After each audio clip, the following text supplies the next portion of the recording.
गांव की मिट्टी की खुशबू में बसा था शिवनारायण का जीवन। छोटे से घर की टूटी छत के नीचे उसने अपनी दुनिया बसाई थी। बीवी, दो बच्चे और उम्मीदों की एक गठरी। पढ़ाई लिखाई का अवसर उसके हिस्से नहीं आया था, लेकिन कोशिशों की कमी उसने कभी नहीं होने दी।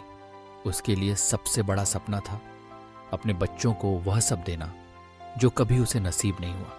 हर सुबह सूरज की पहली किरण के साथ शिवनारायण जाग जाता, खेतों में अपनी मेहनत की बूंदें बहाता, दोपहर की तपती धूप में ईंटें ढोता और शाम को गांव की गलियों में सब्जियां बेचता।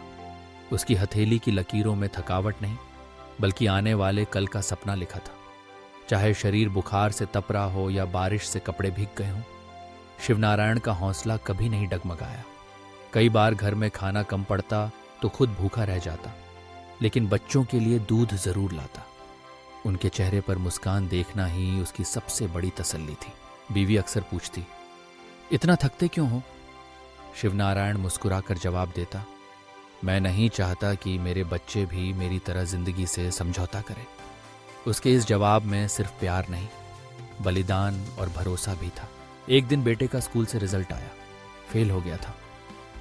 गांव वालों ने ताना दिया, पढ़ाई में पैसा बर्बाद कर रहे हो, इसे खेत में लगाओ। लेकिन शिवनारायण चुपचाप सिर झुकाकर बोला, ये मेरी जमीन नहीं, मेरा बीज है, एक दिन फल जरूर देगा। उसके शब्दों में विश्वास था और उसकी आंखों में सपना। साल दर साल संघर्ष चलता रहा। शिवनारायण की मेहनत रंग लाई। बेटा बड़ा हुआ, शहर गया, पढ़ाई पूरी की और एक बड़ी कंपनी में अफसर बन गया। उस दिन शिवनारायण के चेहरे पर जो गर्व था, उसे शब्दों में बयां करना मुश्किल है। बेटे ने पहली तनख्वाह से पिता के लिए एक जोड़ी जूते भेजे। वो जूते जिनकी कीमत शायद रुपए में कम थी, लेकिन भावनाओं में अमूल्य। एक शाम बूढ़ा शिवनारायण खेत के किनारे बैठा था। सूरज ढल रहा था और उसके चेहरे पर बीते सालों की मेहनत की छाप थी। तभी बेटे की बाइक की आवाज आई।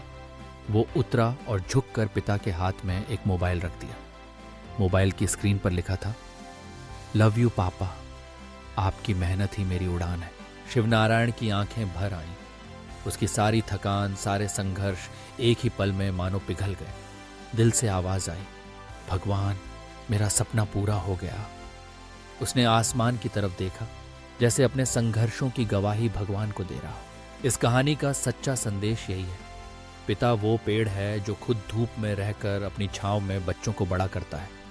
उनके प्यार में शब्द नहीं होते, लेकिन उनके हर पसीने की बूंद में सिर्फ एक ही इबारत लिखी होती है, लव यू माई चाइल्ड।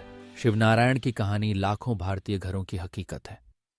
पिता का प्यार अक्सर चुपचाप होता है, लेकिन उसकी गहराई में पूरी दुनिया समाई होती है।